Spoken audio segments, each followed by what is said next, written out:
bosan nih. Gimana keadaannya hari ini? Fine. Ada jawaban lain selain fine?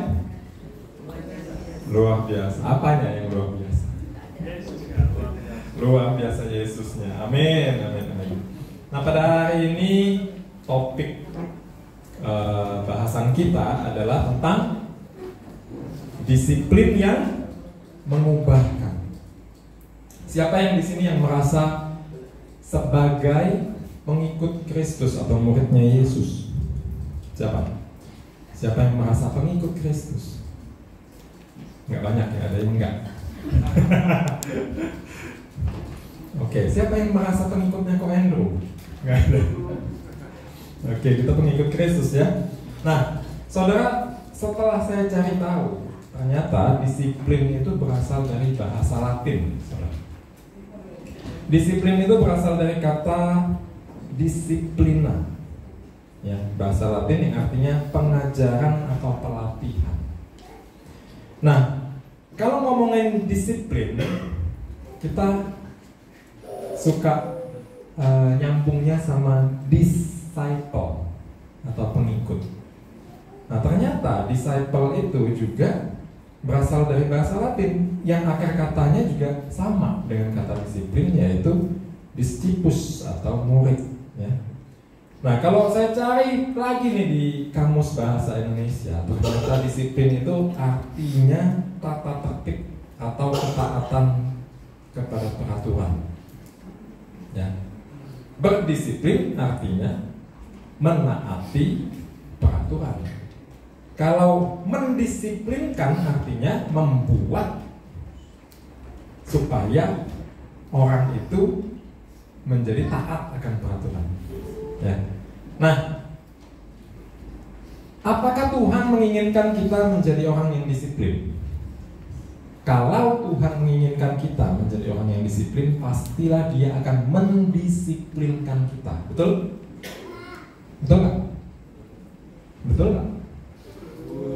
Nah gitu dong. Hilang. Marah yang belakang. Yang belakang marah. Suara mic-nya hilang. Oke. Habis break.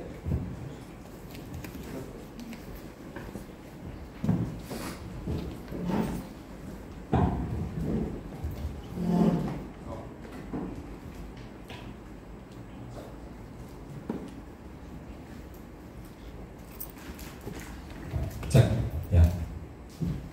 Sensi. Nah, apakah Tuhan menginginkan kita untuk menjadi manusia yang disiplin? Ya.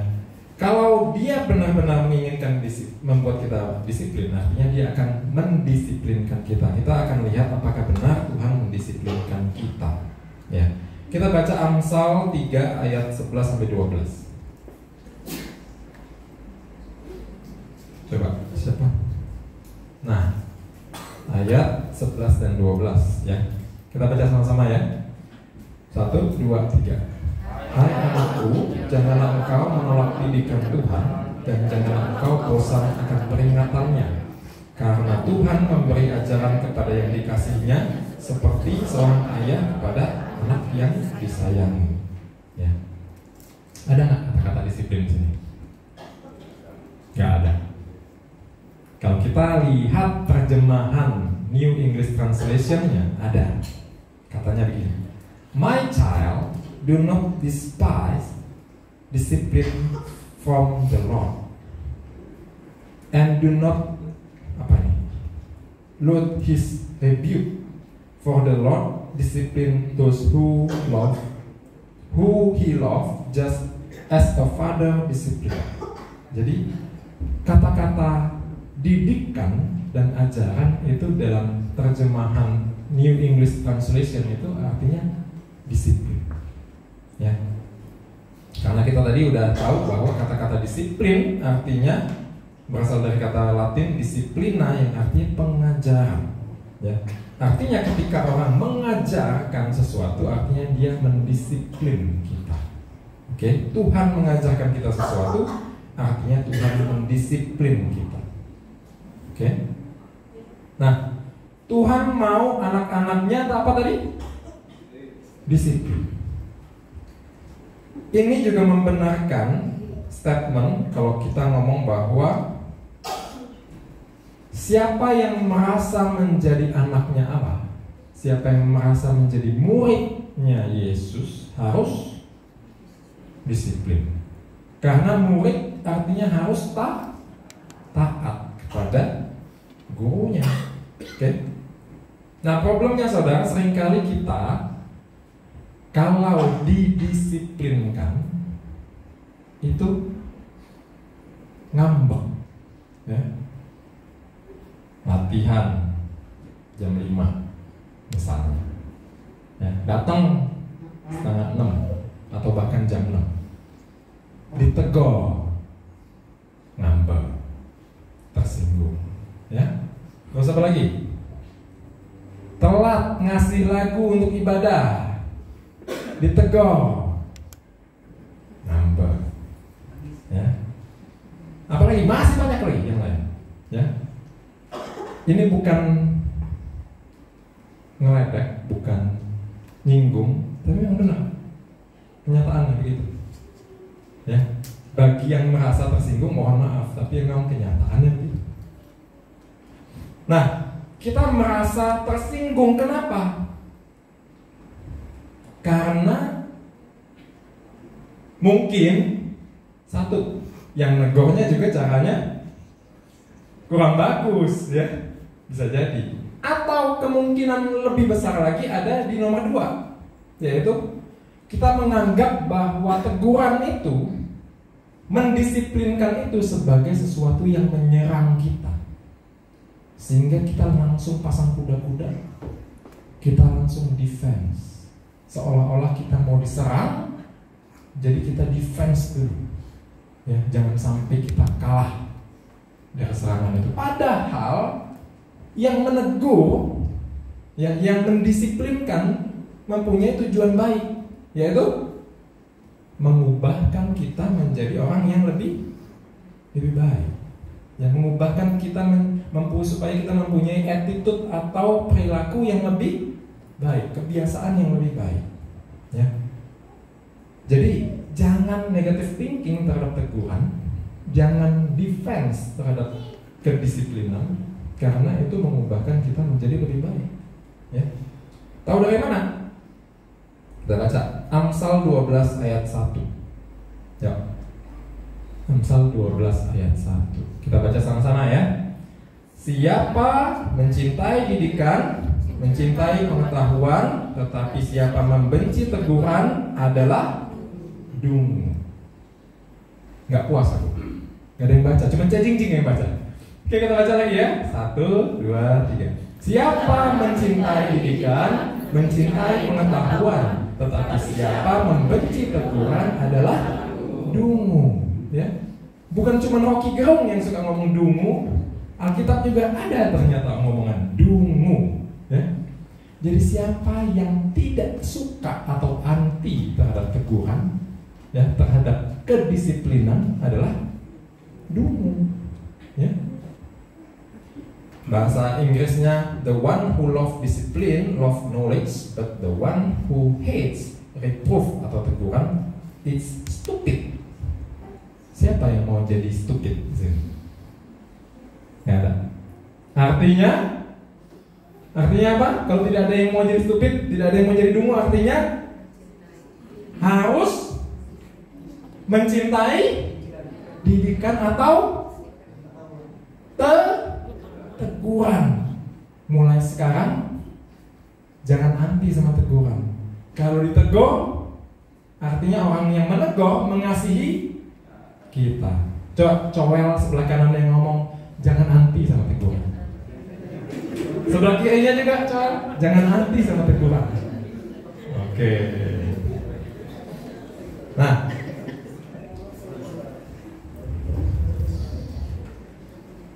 ketika seseorang mendisiplinkan kita, kita harus positive thinking. Artinya dia mencintai kita, dia menginginkan kita menjadi pribadi yang lebih baik lagi. Apalagi Tuhan yang mendisiplinkan kita, artinya Tuhan punya maksud baik terhadap diri kita, betul? Betul, karena nggak mungkin Tuhan punya maksud jelek, ya. Di dalam Dia hanya ada ada yang baik. Nah, kita mau belajar saudara dari kisah orang Israel yang dibawa Tuhan keluar dari Mesir pada hari ini. Oke? Nah, kita baca Keluaran 13 ayat 17 dan 18. Setelah Firaun membiarkan bangsa itu pergi, Allah tidak menuntun mereka melalui jalan ke negeri orang Filistin, walaupun jalan ini yang paling dekat. Sebab firman Allah, jangan-jangan bangsa ini menyesal apabila mereka menghadapi peperangan, sehingga mereka kembali ke Mesir. Tetapi Allah menuntun bangsa itu berputar melalui jalan di padang gurun menuju laut Teberau. Dengan siap sedia berperang berjalanlah orang Israel dari tanah Mesir. Jadi Tuhan bukan bodoh, tidak tahu jalan yang paling singkat yang mana. Tuhan tahu jalan yang paling singkat. Tapi Tuhan bikin bangsa Israel apa? Muter, ya, muter-muter. Kenapa? Karena Tuhan ngomong, kalau aku bikin langsung direct ketemu orang Filistin, orang Israel ini mentalnya tempe, ya, karena mereka sudah diperbudak oleh Mesir, mentalnya mental budak, bukan mental fighter pejuang lagi, mental budak.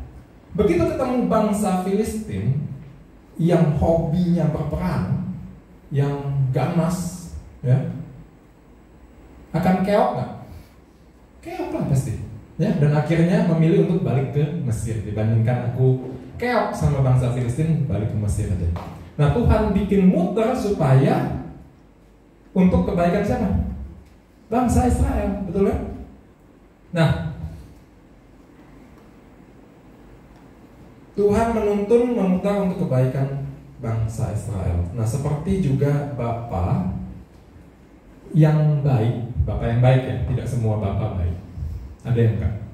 Seperti juga Bapa yang baik, yang tahu sifat-sifat anaknya, ya, kelemahan-kelemahan anaknya, kelebihan-kelebihan anaknya. Begitu juga dengan Bapa kita di surga. Tuhan kita tahu kelemahan-kelemahan kita masing-masing ini apa, kelebihan kita apa.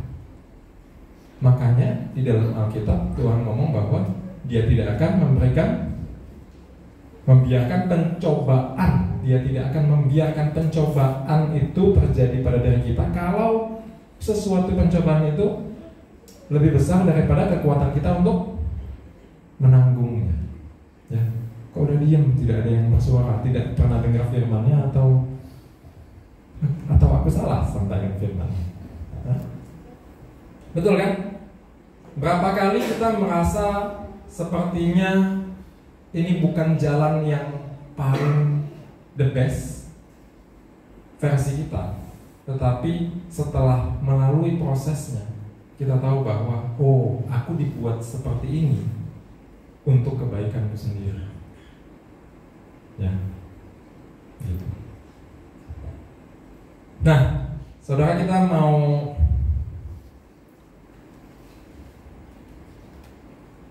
menyadari pada hari ini bahwa ketika kita mengalami sebuah proses, itu Tuhan menginginkan kita untuk level up. Ya. Siapa yang pernah mengalami atau pernah tahu bahwa ada dirinya sendiri, kita sendiri, atau orang lain yang mengalami masalah dalam satu hal itu dan ngulang itu aja masalahnya. Masalahnya keuangan aja, masalahnya hubungan dengan pasangan aja, masalahnya hubungan dengan anak aja, masalahnya pekerjaan aja. Itu terus bertahun-tahun bergumul di situ-situ terus. Siapa yang pernah tahu atau mengalami? Dikit ya, puji Tuhan, luar biasa sekali. Ya. Nah, saya pun bukan pernah, sedang mengalami itu. Gitu. Bukan hanya pernah, sering mengalami itu. Pergumulannya di bidang-bidang itu aja. Ada kan orang yang pergumulannya di duit aja. Ya, utang di mana-mana nggak selesai-selesai. Ya, penghasilannya nggak naik-naik. Ya kan? Nah, ketika kita mengalami pergumulan yang sama terus-menerus, kita harus sadari bahwa apa? Tuhan mau kita level up, tetapi kita belum level up. Kita terlalu berfokus pada masalahnya. Kita udah kayak anak bayi yang cengeng, ya, tapi nggak melakukan pengembangan diri kita. Ya. Tuhan kasih kita proses untuk kita level up, tetapi kita tidak pakai proses itu untuk level up, tapi buat merengek. Ya. Saya kasih tahu teman-teman bahwa ada hal yang sama yang diberikan Tuhan kepada orang yang pintar, diberikan juga kepada orang yang bodoh atau tidak pintar. Diberikan kepada orang yang cantik, diberikan juga kepada orang yang tidak cantik, bukan jelek kan? Diberikan juga kepada orang yang pekerja keras, juga diberikan kepada orang yang bukan pekerja keras. Apa itu? 24 jam per hari. Ya. Yang membedakannya adalah cara kita menghabiskan 24 jam itu. Kita menghabiskan 24 jam itu untuk apa? Untuk mengeluh? Untuk nyantai-nyantai? Scroll TikTok, scroll IG? Untuk ngomongin orang lain? Untuk bekerja secara terpaksa? Atau untuk level up diri kita?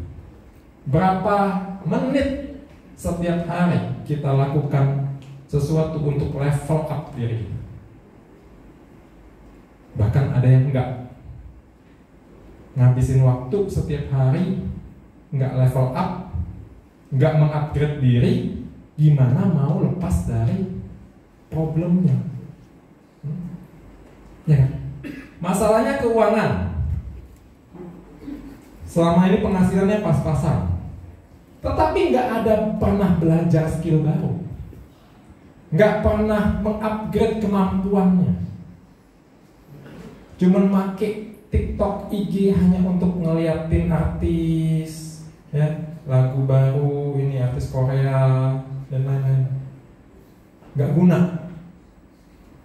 Terus mau minta tolong Tuhan keluar dari pergumulan keuangan. Come on, ya. Gimana caranya?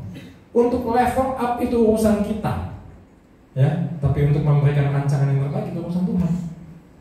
Tuhan sudah kasih rancangan yang terbaik. Kalau kita tidak level up diri kita, nggak bisa kita keluar dari problemnya, ya. Kita harus disiplin untuk level apa? Level up, ya. Fokus pada pengembangan diri kita, bukan pada masalah. Itu dari ayat tadi kita bisa belajar tentang hal itu. Ya, kita baca lagi Keluaran 16 ayat 4 dan 5. Lalu berfirmanlah Tuhan kepada Musa, sesungguhnya aku akan menurunkan dari langit hujan roti bagimu, maka bangsa itu akan keluar dan memungut tiap-tiap hari sebanyak yang perlu untuk sehari, supaya mereka kucoba apakah mereka hidup menurut hukum-hukumku atau tidak. Dan pada hari yang ke-6, apabila mereka memasak yang dibawa mereka pulang, maka yang dibawa itu akan terdapat 2 kali lipat banyaknya daripada yang dipungut mereka sehari-hari. Dari ayat ini kita bisa belajar bahwa Tuhan tahu berapa banyak sih yang kita butuhkan dalam hidup kita. Jadi jangan khawatir bahwa kita ini kekurangan, karena Tuhan sudah menyediakan yang cukup untuk kita. Sebenarnya Tuhan sudah menyediakan yang cukup untuk kita. Tapi Pak, gimana? Buktinya saya sampai saat ini masih kekurangan. Tuhan sudah menyediakan yang cukup untuk orang Israel. Kalau orang Israel tidak keluar dari tendanya dan memunguti mana itu, apakah cukup? Enggak. Harus ada usaha kita, ya. Nggak cukup berkat Tuhan, Tuhan sudah menyediakan segala yang kita perlukan, percaya. Cuman kita do bagian kita nggak? Usaha kita ada nggak untuk take berkat itu? Ya, Tuhan sudah tahu berapa banyak kebutuhan kita, sudah disediakan, tapi seringkali kita tidak lakukan bagian kita, yaitu take. Atau bahkan, ya, karena mindset kita sempit, kecil, kita bukan tidak lakukan bagian kita saja, tetapi bahkan kita tidak bisa melihat bahwa Tuhan sudah menyediakan. Ya, seperti orang yang buram matanya, ya, matanya udah buram, disediain makanan di ruangan ini, ya, digeletakin gitu di mana-mana, tapi dia nggak ngelihat karena matanya buram. Dia harus pakai kacamata, baru dia bisa lihat berkatnya di mana-mana. Kita harus pakai kacamatanya Tuhan. Dari mana kita dapat kacamatanya Tuhan? Dari firman Tuhan. Mindset kita harus diubahkan dulu sesuai dengan firman Tuhan, baru kita bisa melihat berkat Tuhan ada di mana-mana. Seringkali kita juga yang tadi tidak melakukan bagian kita, kayak bayi. Ya, nih saya ceritain anak saya nih, yang kecil, ya, Kiki. Kiki ini umurnya 6 tahun. Kalau sama saya makannya, makan siang gitu ya, sama saya biasanya kan, saya suruh dia makan sendiri. Ya, dia bisa makan sendiri. Cendok sendiri, suap sendiri, ya kan? Motong sendiri gitu kan, misalnya pakai del, dia bisa potong sendiri, makan sendiri. Ya.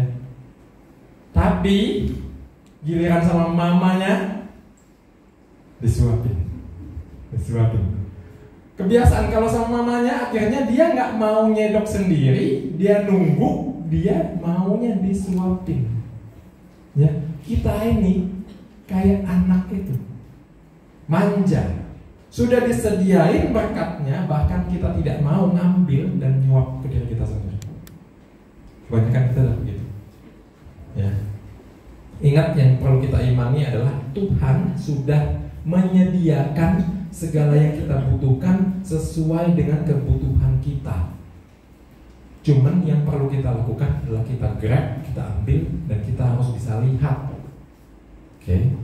Nah, kita baca Ulangan 8 ayat 3. Daripada ngantuk, kita baca bareng-bareng ya. Ulangan 8 ayat 3. 1, 2, 3. Jadi ia merendahkan hatimu, membiarkan engkau lapar, dan memberikan engkau makan mana yang tidak kau kenal dan juga tidak dikenal oleh nenek moyangmu, untuk membuat engkau mengerti bahwa manusia hidup bukan hanya dari roti saja, tetapi manusia hidup dari segala yang diucapkan Tuhan. Ya. Nah, ini sering banget ya kata-kata ini diucapkan, karena Yesus pun ngomong begitu sama setan, betul kan? Waktu setan menggodai dia, si iblis menggodai dia, dia ngomong manusia hidup bukan hanya dari roti saja. Kemudian aku pelesetin, tetapi dari Indomie, tempe, dan lain-lain, gitu ya. Nah, ternyata saudara-saudara, apa sih maksud Tuhan ngomong bahwa manusia hidup bukan dari roti saja? Kita harus lihat depannya. Jadi, ia merendahkan hatimu, membiarkan engkau lapar, dan memberi engkau mana yang apa? Yang tidak kau kenal, dan yang juga tidak dikenal oleh nenek moyangmu. Maksudnya apa sih? Maksudnya adalah kita harus mengimani bahwa manusia itu, pertolongan Tuhan itu bukan manusia itu. Pertolongan Tuhan itu bisa diberikan lebih daripada apa yang kita pikirkan. Dia bilang bahkan nenek moyangmu nggak tahu, bahkan di luar akal kita Tuhan mampu berikan. Mana itu tidak pernah didapatkan oleh nenek moyangnya bangsa Israel, ya, tetapi diberikan kepada bangsa Israel. Bahkan Tuhan bisa mencukupkan kebutuhan perutnya bangsa Israel dengan sesuatu yang tidak pernah terpikirkan oleh bangsa Israel, yaitu mana. Begitu juga dengan kita. Jangan khawatir tentang pencukupan kebutuhan kita, karena segala sesuatu bahkan yang tidak pernah kita bayangkan dan pikirkan, Tuhan bisa lakukan pada waktunya Tuhan. Ya. Nah, terus kalimat berikutnya, manusia hidup dari segala yang diucapkan Tuhan. Nah, kalau Tuhan berkehendak, yang di luar nalar kita pun bisa terjadi. Betul? Betul. Banyak kesaksiannya Cejingjing dan Ko Endro tentang itu. Ya. Anaknya mau kuliah, mau ke Amerika, tiba-tiba ada temannya Ko Endro yang nelpon, teman SMP yang tidak pernah telepon sama sekali, tiba-tiba semua kebutuhan anaknya pergi ke Amerika dicukupi, nggak diminta, nggak disinggung apa-apa. Banyak, ya. Kalau mau tahu, ajak makan deh. Oke. Nah, kita baca lagi Bilangan 13 ayat 1 sampai dengan 2. Nah, ini agak banyak, saya aja yang bacain ya.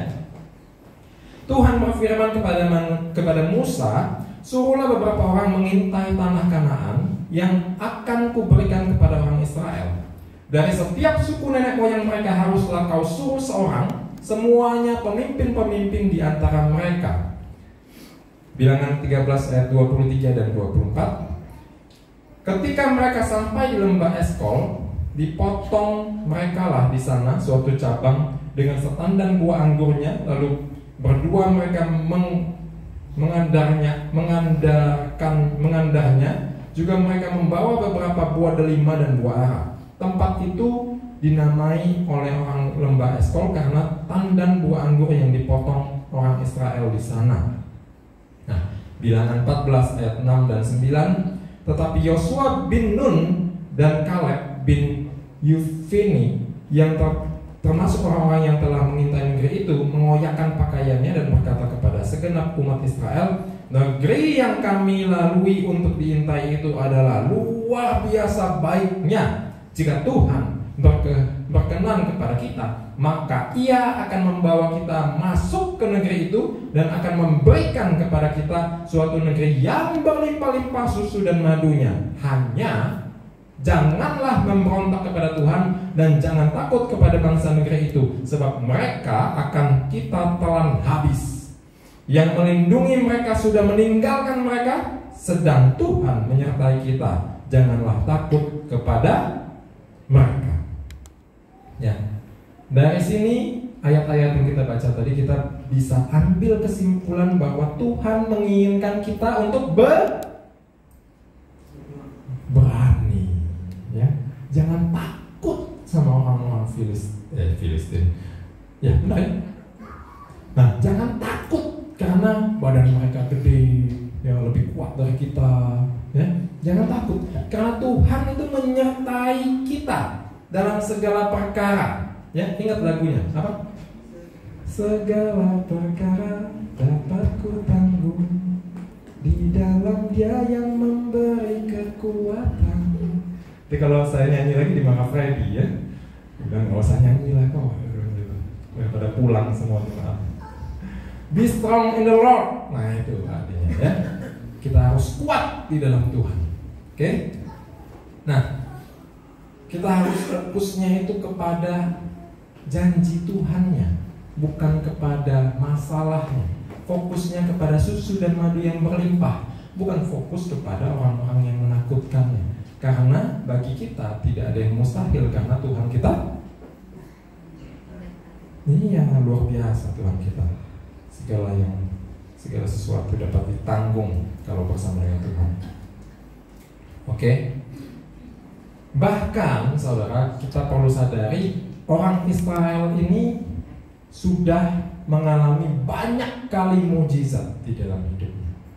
Ya. Apa namanya? Tiang awan, tiang api. Ya. Yang selalu menuntun, melindungi mereka, menerangi malam-malam, ya. Kemudian ada lagi apa? Laut terbelah. Lagi kehausan, air muncul. Lagi lapar, mana? Pengen makan daging, boom. Sudah sekian banyak kebaikan mujizat Tuhan yang dirasakan sama mereka. Mereka masih aja apa? Bersungut-sungut dan tidak percaya bahwa mereka akan mengalahkan orang-orang itu. Dan ngomong kita seperti belalang dianggapnya mereka. Masih aja tidak percaya. Seperti itu juga dengan kita. Berapa banyak perkara yang Tuhan sudah tolong kita selesaikan di dalam hidup kita sampai umur segini. Banyak gak? Enggak Pak, enggak merasa. Ya, itulah problemnya, saudara. Kita ini seringkali tidak merasa pertolongan Tuhan. Tidak merasa. Bukan itu tidak terjadi ya, tidak merasa. Karena ada omongan begini nih. Dibilangnya, kita ini kalau berjalan dengan Tuhan Yesus, mujizat itu hal yang biasa. Salah nggak itu? Kalau kita berjalan dengan Tuhan Yesus, mujizat itu hal yang biasa. Salah nggak? Enggak, benar. Murid-muridnya Tuhan Yesus selalu bersama-sama dengan Tuhan Yesus, biasa aja melihat mujizat itu. Hal yang biasa, artinya sudah sering mereka lihat. Ya, tapi problemnya di diri kita adalah kita biasa merasakan mujizat atau kebaikan Yesus, Tuhan Yesus, tetapi tidak merasa. Ya, gara-gara biasa jadi nggak merasa. Ya, contoh, misalnya,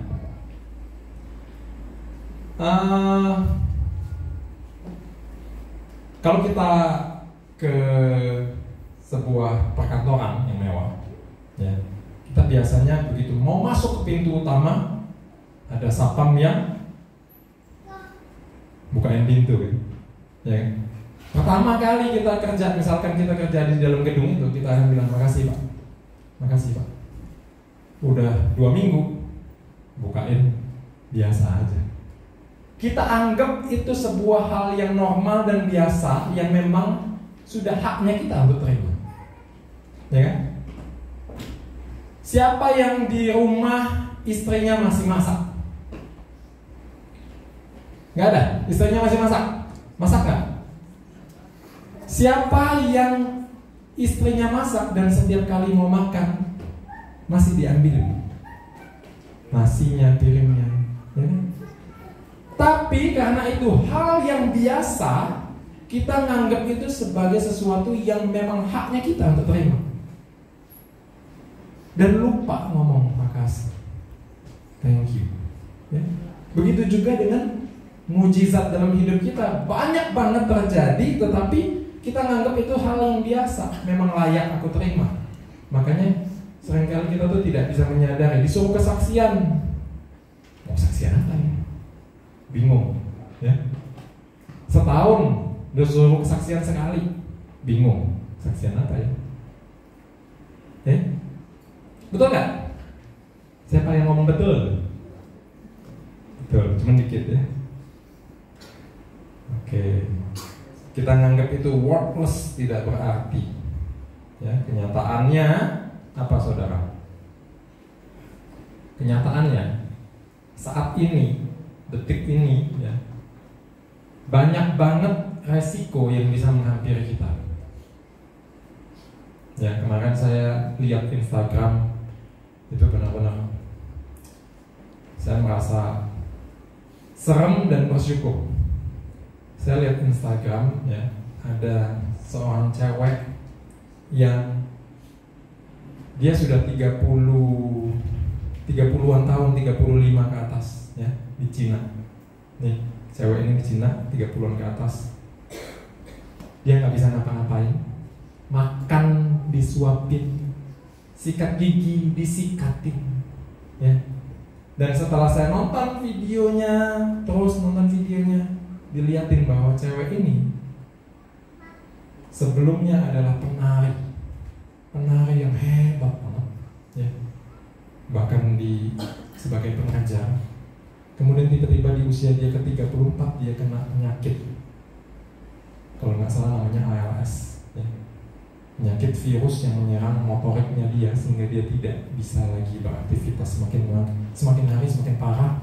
Bahkan kalau makin parah, bahkan organ pencernaannya pun nggak bisa berfungsi. Ya. Tahu artis yang kena meningitis? Siapa? Hah? Artis yang lucu itu, Olga Saputra. Ya. Bisa nggak itu terjadi dengan kita? Bisa aja. Bisa nggak virus ALS tadi menyerang kita tiba-tiba? Bisa aja. Bahkan kita tidak bersyukur. Kita menganggap kita ini hidup sehat itu sebagai hal yang memang layak kita terima. Padahal itu semua karena perlindungan Tuhan. Kita bisa hidup, kita bisa sehat. Ya. Beberapa minggu yang lalu saya punya teman fitness, pagi-pagi waktu saya datang ke tempat gym, dia buru-buru keluar dari tempat gym, ya. Bahkan tasnya ditinggal. Karena apa? Karena anaknya keserempet mobil atau motor, ya, di depan sekolah. Kita nganggap keluarga kita sekarang ini aman dalam keadaan tidak kena kecelakaan. Itu memang haknya kita. Padahal enggak. Di balik itu semua kita harus sadar bahwa ada perlindungan Tuhan. Ya, banyak hal yang sebenarnya bisa kita syukuri. Dan kita tahu bahwa kalau Tuhan melindungi kita, kalau Tuhan membantu kita melewati masa-masa yang sulit di masa lalu, Tuhan juga akan membantu kita melewati hal-hal yang sulit saat ini. Ya, kita harus mengimani itu. Oke. Nah, kita baca Keluaran 32 ayat 1 sampai 4. Ketika bangsa itu melihat bahwa Musa mengundur-undur turun dari gunung itu, maka perkumpulan mereka mengerumuni Harun dan berkata kepadanya, "Mari buatlah untuk kami Allah yang akan berjalan di depan kami, sebab Musa ini orang yang telah memimpin kami keluar dari tanah Mesir. Kami tidak tahu apa yang telah terjadi dengan dia." Lalu berkatalah Harun kepada mereka, "Tanggalkanlah anting-anting emas yang ada pada telinga istrimu, anakmu laki-laki dan perempuan, dan bawalah semua kepadaku." Lalu seluruh bangsa itu menanggalkan anting-anting emas yang ada pada telinga mereka dan membawanya kepada Harun. Diterimanya itu dari tangan mereka, dibentuknya dengan pahat dan dibuatnya daripadanya anak lembu tuangan. Kemudian berkatalah mereka, "Hai Israel, inilah Allahmu yang telah menuntun engkau keluar dari tanah Mesir." Ya. Poinnya apa dari sini? Banyak dari kita seperti bangsa Israel tidak tahan lama prosesnya, ya, tidak tahan terhadap proses yang lama. Maunya instan, maunya cepet, ya. Nge-gym, ya, nge-gym. Kok lama ya bentuknya ya? Suntik, ya kan? Nggak kayak Justin alami, ya. Ya. Seperti itu juga dengan hal-hal yang lain. Kita misalkan ada yang masih sekolah atau kuliah, mau ujian, so belajar, males, cari yang instan, nyontek atau nyokok, ya. Apalagi mau kaya tapi susah, kerja kerasnya lama. Apa yang lagi tren saat ini? Judi online, ya. Judi online telah mengalahkan babi ngepet. Lebih ngetren judi online daripada babi ngepet sekarang, ya.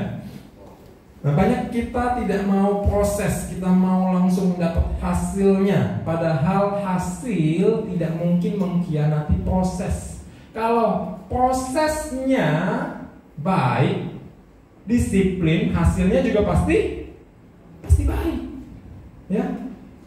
Kita tidak bisa lewat dari proses. Makanya Jim Rohn, ya, ngomong, discipline is a bridge between a goals and accomplishment. Disiplin itu adalah jembatan yang menghubungkan antara keinginan kita dengan pencapaian kita. Harus ada disiplin. Oke. Nah, dalam prosesnya ini kita harus disiplin supaya naik level, ya, supaya naik level. Ketika kita naik level, apa yang terjadi? Kita ada masalah nih, ya, saudara. Kita lagi ada masalah, kita bergumul, kita disiplin, kemudian kita naik level. Supaya kita apa? Level berikutnya. Supaya kita kuat menghadapi tantangan di level berikutnya. Siapa yang pernah main games? Ya kan? Siapa yang pernah main games? Level berikutnya malah lebih gampang, ada nggak? Biasanya level berikutnya itu pasti lebih susah daripada level sebelumnya, ya kan? Rajanya lebih susah mati, ditembakin nggak mati-mati misalnya. Kalau kita melompat dari level 1 tiba-tiba ke level 10, mampu nggak kita mengalahkan level 10 itu? Nggak mampu. Makanya Tuhan proses kita level by level, terus naik, satu persatu. Ya, kita butuh waktu, kita butuh proses untuk naik level. Nah, Tuhan mau kita juga hidup dalam takut akan Tuhan. Kita baca di Keluaran 20 ayat 20.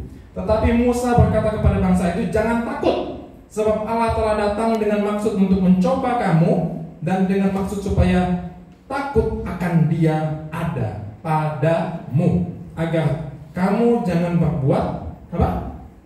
Dosa. Ya, jangan berbuat dosa. Takut akan Tuhan itu bukan takut seperti takut sama hantu. Ya, ketemu Tuhan takut begini, sembunyi gitu. Enggak.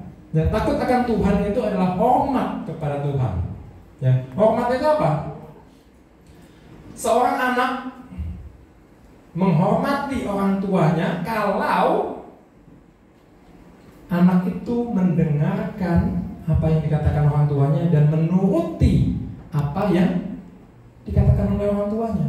Kita menghormati Tuhan, ya, apabila kita mendengarkan apa yang Tuhan katakan dan menuruti apa yang dikatakannya.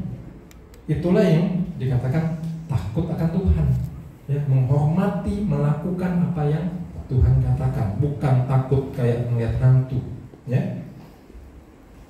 Nah, kenapa kita harus menghormati Tuhan atau takut akan Tuhan? Kenapa seorang anak harus menghormati orang tuanya? Misalnya anak saya, ya, itu nurunin saya waktu kecil. Siapa yang pernah juga kusen pintu, ya, kusen pintu. Saya suka manjatin mungkin kaki kanan sini naik ke atas gitu, ya. Mana? Ada yang pernah kan? Cuma saya doang, ya kan? Naik sini, naik satu, tambah lama tambah tinggi, gitu, ya. Nah, saya ngomongin anak saya, Jill, jangan, nanti jatuh, ya kan? Kalau anak saya menghormati saya sebagai orang tuanya, dia akan dengar dan dia akan tuh. Akibatnya apa? Kalau dia tidak menghormati orang tuanya, dia tidak akan menuruti apa kata saya, dan kemungkinan dia akan, ada nggak kemungkinan dia jatuh? Kemungkinan dia akan jatuh. Ya, ketika kita tidak menghormati Tuhan, akan ada kemungkinan yang lebih besar kita untuk jatuh dalam masalah-masalah. Makanya Tuhan mau kita takut akan Dia, menghormati Dia, supaya kita selalu aman berjalan dalam rencananya yang indah. Oke, saya undang pemain musik, boleh silakan naik. Kita baca Roma 5 ayat 2-5, ini yang terakhir. Roma 5 2-5. Oleh Dia kita juga beroleh jalan masuk oleh iman kepada kasih karunia ini. Di dalam kasih karunia ini kita berdiri dan kita bermegah dalam pengharapan akan menerima kemuliaan Allah. Dan bukan hanya itu saja, kita malah bermegah juga dalam kesengsaraan kita. Ya, kita bermegah dalam kesengsaraan kita. Karena kita tahu bahwa kesengsaraan itu menimbulkan ketekunan. Dan ketekunan menimbulkan tahan uji. Dan tahan uji menimbulkan pengharapan. Dan pengharapan tidak mengecewakan karena kasih Allah telah dicurahkan di dalam hati kita oleh Roh Kudus yang telah dikaruniakan kepada kita. Saudara, nikmati saja prosesnya. Ketika kita didisiplinkan oleh Tuhan, dididik oleh Tuhan, nikmati saja prosesnya. Ya. Disiplin dalam segala hal di bidang hidup kita. Bukan hanya di kerohanian, tetapi juga dalam pekerjaan kita, di dalam rumah tangga kita. Ya. Kita juga menjadikan tantangan ini menjadi batu loncatan atau suplemen untuk kita grow up, terus bertumbuh. Karena apa? Karena hidup kita bukan hanya tentang hanya menerima Yesus sebagai Tuhan dan Juru Selamat kita, tetapi hidup kita juga tentang melayakkan diri kita menjadi anaknya. Ketika kita sudah menerima Dia sebagai Bapa kita, layakkan diri kita sebagai anaknya. Jangan bikin malu. Ya. Selalu ada pengharapan ketika kita mengandalkan Tuhan dalam hidup kita. Tuhan akan selalu menyediakan rancangan yang terindah buat kita, proses yang terbaik buat kita lalui. Tetapi bagian kita adalah apa? Melakukannya sesuai dengan disiplin atau ajaran yang Tuhan sudah berikan kepada kita. Mari kita berdoa.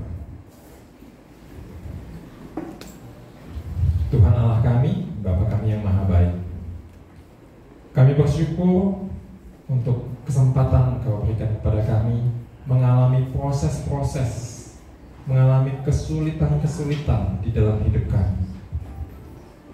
Tuhan ajari kami untuk tetap teguh pada iman kami, percaya bahwa Engkau mengizinkan sesuatu terjadi tidak pernah melebihi dari kekuatan kami. Engkau mengizinkan masalah terjadi di dalam hidup kami untuk mendidik kami, untuk membuat kami lebih kuat, membuat kami lebih hebat, membuat kami lebih menyerupai Engkau. Biar Engkau yang selalu menguatkan kami, karena Roh Kudus-Mu selalu memberikan kami pengharapan demi pengharapan di setiap masalah-masalah di dalam hidup kami. Kami mau kuat di dalam Engkau ya Tuhan. Kami mau strong in You ya Tuhan.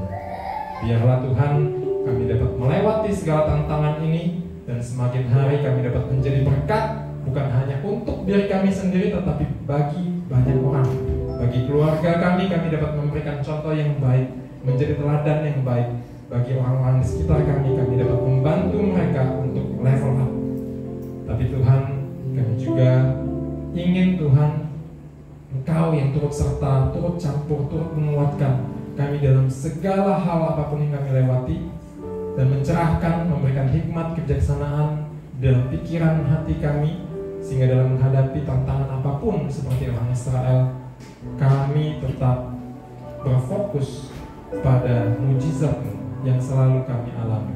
Ajari kami untuk selalu sadar, selalu merasa bahwa apapun yang kami lalui, apapun yang kami dapatkan, itu semua karena kemurahan hati kami. Kami serahkan seluruh kegiatan kami hari ini ke dalam tangan-Mu, biar firman-Mu yang kami dengar bekerja menguasai hati dan pikiran kami. Di dalam nama Tuhan Yesus kami berdoa. Amin. Terima kasih untuk firman Tuhan.